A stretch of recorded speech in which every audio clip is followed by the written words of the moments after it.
APA de chamada, como é que funciona isso? É a mesma lei de 2020 ou mudou? O que mudou? Então, vamos lá, vocês vão ficar à vontade já para perguntar para o doutor Valdir. Eu quero só começar com uma pergunta geral. É preciso que o candidato tenha 3.000 votos para ganhar um diploma de vereador? Vamos lá, boa tarde, Amadeu. Esse é um tema que está sendo bastante discutido, né? O STF se posicionou semana passada sobre esse tema. A eleição de 2020, ela tinha uma forma de calcular, né? E já na eleição de 2022, mudou esse cálculo, as regras para os cálculos para os deputados estaduais, deputados federais. E o STF, né, com base nas regras de 2022, para deputado estadual e federal, disse que a última fase, que é a terceira fase, é inconstitucional.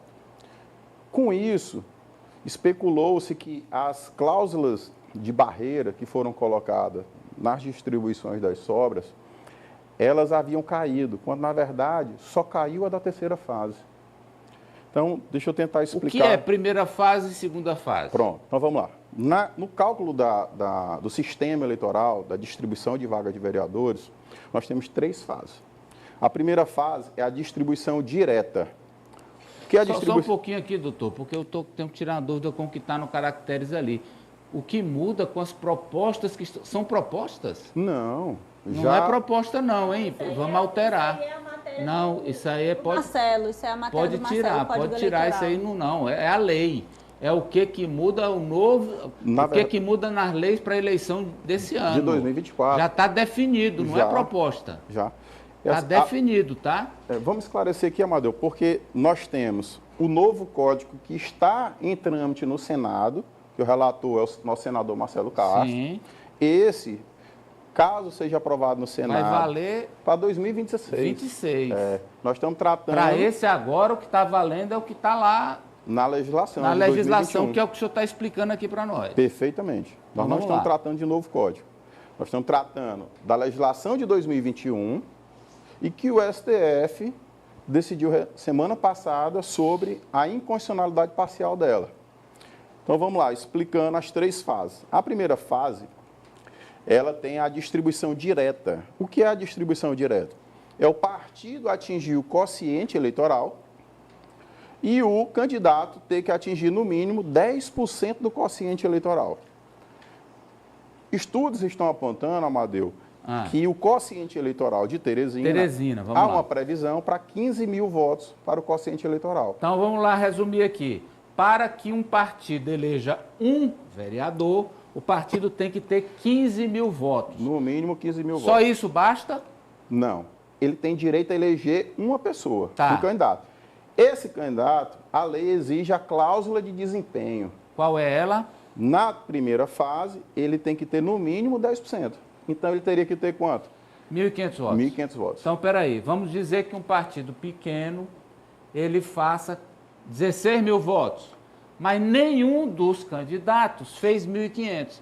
São 30, 31, cada um fez 900, 1.100 e tal. Eles conseguiram o score, mas não teve um com mais de 1.500. E nós tivemos... E aí? Não entra. Nós tivemos isso em 2020. O PMB, ele atingiu o quociente. Na distribuição direta, ele tinha direito a indicar um candidato. Tá. O mais votado dele, que foi uma mulher, ela não assumiu. Por quê? Porque ela não teve 10%. Tá. Então, a primeira parte é...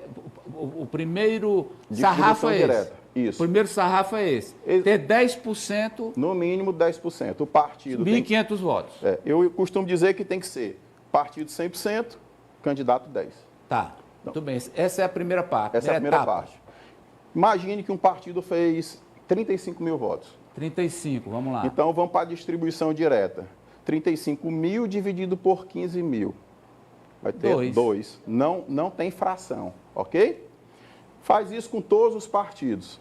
Peraí. Então, vamos lá. O partido aqui, o PA, o Partido do Ari, fez 35.000 votos. Perfeito. Então, ele vai ter 2 vereadores. Perfeito.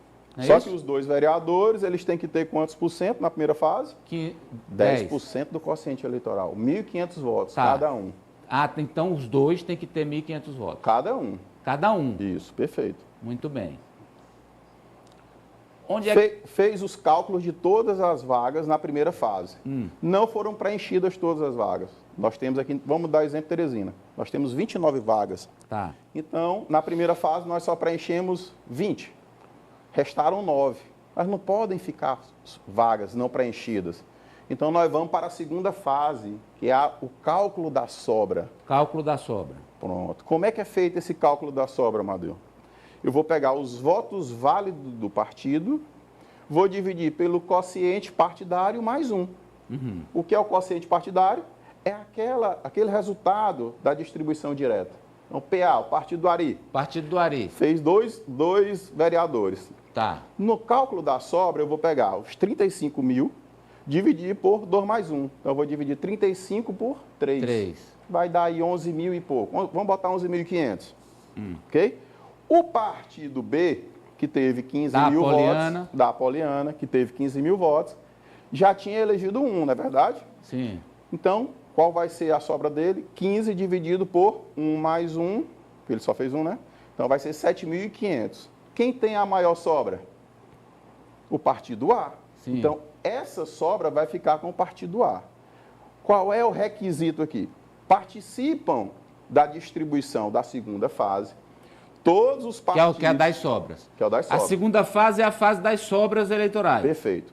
Na primeira fase, só participam os partidos que atingiram 100% do quociente. Tá bem. Agora vamos para os partidos das sobras. Pronto. Qual é o critério para a eleição, para eleição do vereador nas sobras? Pronto. Na sobra, só participam, há 2 cláusulas. A primeira de barreira para os partidos. Só participam dessa disputa os partidos que atingiram 80% do quociente. Então, 15 mil, o quociente, o partido tem que ter, no mínimo, 12 mil votos, para poder disputar as sobras. Se o partido tiver 11.999 votos, ele não entra nem na sobra. Não entra nem na disputa. Nem na sobra, tá bem. Ok? Essa é a primeira cláusula de barreira. Então, vai ser feito o cálculo para saber quais são os partidos que vão ter as maiores sobras. Feito isso, se o partido do Ari, que conseguiu eleger 1 na primeira sobra, por exemplo, o requisito para o candidato deixa de ser 10% e passa a ser 20%. Em vez de 1.500, 3 mil votos. 3 mil votos. Então, nessas sobras, só entra quem tiver no mínimo 3 mil votos. Perfeito. E assim vai ser feito, Amadeu, até preencher todas as 29 vagas. Até as 29 vagas. Caso não preencha as 29 vagas, porque exemplo... Se não aparecer 9 com 3 mil votos? Se não aparecer 9 com 3 mil votos, nós vamos para a terceira fase. Aí, na terceira fase, foi o que o STF disse. A terceira fase, a exigência que tinha era, só podem participar da terceira fase também os partidos com até 80%, sem exigir requisitos para os candidatos. E o STF disse não, podem participar todos os partidos da terceira fase.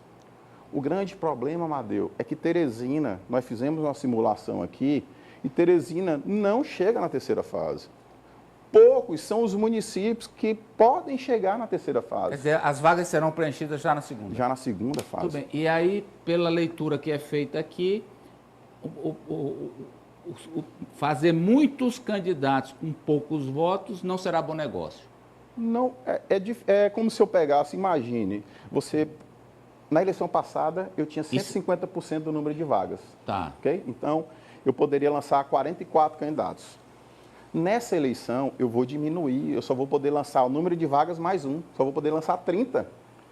Esse é o primeiro obstáculo. É 30, né? 30. Que é 29 mais 1. 29 mais 1. Nisso, eu tenho que melhorar a qualidade. Esse é o primeiro obstáculo. O segundo obstáculo, o piso, que a gente chama, que é a cláusula de desempenho para os candidatos. Na eleição passada, na sobra, participavam todos os partidos.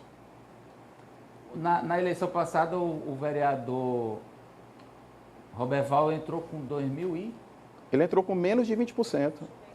Nessa simulação... Ele teve menos de 3 mil votos, se eu não estou equivocado aqui. É porque o cálculo na passada foi um pouco menos de 15 mil quociente, foi 14 mil e pouco. Eu fiz a simulação, 4 vereadores não entravam. 4 que entraram na passada, não se valessem as regras dessa disputa, ficariam de fora. Imagino eu que um deles é o Roberval, acho que ele teve 2.900 votos. Quanto? Vamos lá, enquanto a Poliana busca ali a votação... Não, é que tá a 1.592. Ele teve 1.592? Isso. Olha aí, o Roberval entrou com 1.592. Olha aí. Nessa eleição... Ele não entraria. Vamos lá, Ari, vai lá. Bem, eu queria saber do senhor sobre essas resoluções que o TSE divulgou em relação ao uso de redes sociais. Porque eu estava lendo essas resoluções e, pelo que eu entendi, os candidatos não têm restrições novas. Por exemplo, tem muito candidato que usou, aliás, todos, usaram avatares na eleição de 2022. São aqueles bonequinhos. Inclusive, a gente mostrou aqui que um candidato não tinha muito traquejo de fazer dancinha de TikTok ele próprio. Quem fazia era o avatar dele. Agora, por exemplo, não pode, não é, doutor Valdílio? Quais são as restrições para as redes sociais? Esse é um tema que ainda está sendo bem discutido no meio jurídico. Nós temos bastante divergência sobre essa possibilidade de se usar avatar ou não. Então, vamos tentar esclarecer aqui. A resolução, ela trouxe muitas novidades em relação à questão da inteligência artificial, do uso da inteligência artificial. Ela traz o questionamento sobre a proibição da utilização do deepfake. O que é o deepfake? É a utilização de manipulação de áudio, vídeo ou áudio e vídeo.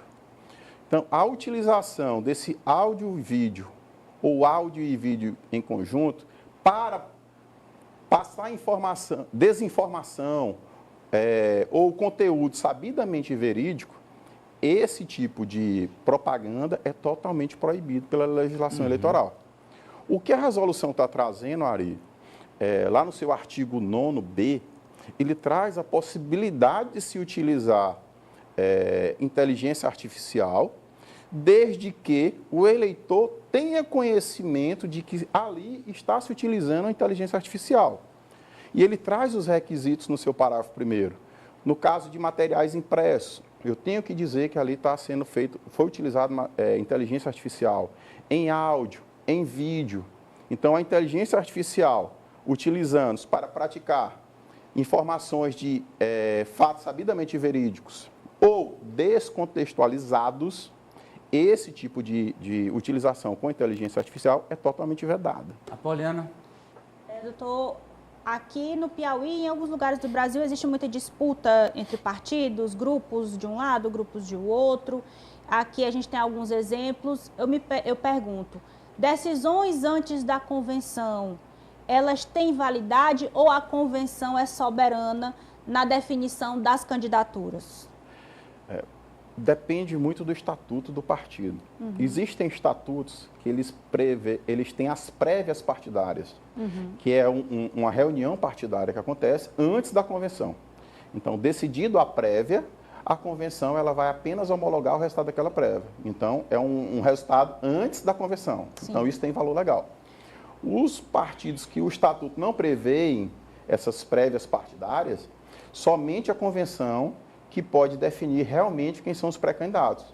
Mas isso, na prática, como funciona?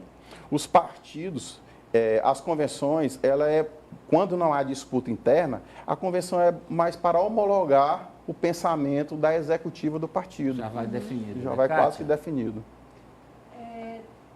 Na sua avaliação de quem já tem larga experiência e já acompanha as mudanças da legislação eleitoral e do quadro político, a gente tem um ponto de vista dos partidos, muita gente reclama e essas barreiras, elas vão melhorar, a qualidade vão, assim, para a sociedade, para o político, para o partido, a gente já entendeu, mas o senhor avalia que ajuda nesse ponto ou não? Não tem impacto, realmente que diminui aí os espaços de participação? Tem impacto, sim. Vamos lá. As eleições proporcionais é uma eleição no qual são os representantes do povo. O representante do povo, ele não é no executivo. O representante do povo está na Casa Legislativa.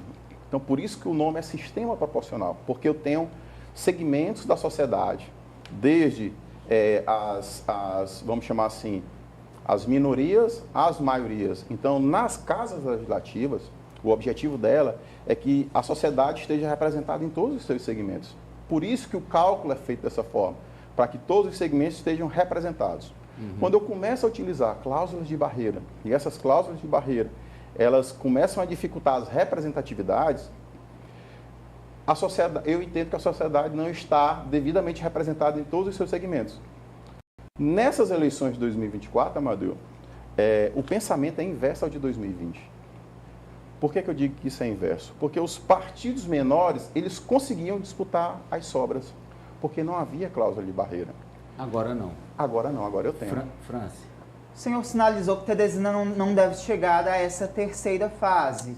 E em relação ao Piauí, que municípios tendem a chegar nessa terceira fase? São municípios de menor porte, com menos de 20 mil eleitores, municípios de médio porte? Qual a projeção que o senhor faz em relação a essas sobras na terceira fase? Pronto. Excelente o seu questionamento. Eu vou pegar como referência o motivo da ação no STF. O motivo da ação no STF foram o fato de determinados deputados federais que tiveram mais votações não conseguirem ser eleitos. Por quê? Porque os seus partidos não atingiram 80%. Mas eu vou trazer um exemplo do Distrito Federal. Determinado deputado federal, ele teve 60 mil votos. E ele não foi eleito por quê? Porque o seu partido não teve 80%. Então, ele nem disputou as sobras. Mas um partido que teve 80%, o candidato foi eleito com 20 e poucos mil votos. O questionamento no STF foi esse. Então, o questionamento lá feito e os estudos matemáticos apontam que, normalmente, se chega na terceira fase, nos municípios com menor número na Câmara e com menor número de eleitores. Então, esse é um estudo que está projetando. Então, isso tem que ser feito uma análise com vários municípios, mas essa é uma projeção. A gente não pode afirmar 100% de certeza, mas a projeção é essa, nos municípios menores. Quero agradecê-lo pela presença aqui, pela entrevista e pela aula que o senhor deu aí para a gente sobre a legislação, como é que vai funcionar esse ano. Eu agradeço a oportunidade, Amadeu. Eu acho que o tema é extremamente importante, até porque os partidos precisam se organizar e nós estamos no último mês para que os vereadores possam migrar na janela partidária e as filiações partidárias. Então, a hora é agora. Muito obrigado. E haja conta. E haja Tem que fazer muita conta. Olha aqui, ó, atenção. A Faculdade 7 tem 25 anos de um serviço prestado espetacular à educação do Piauí. À frente, não a professora, mas a educadora, a professora que comanda há 25 anos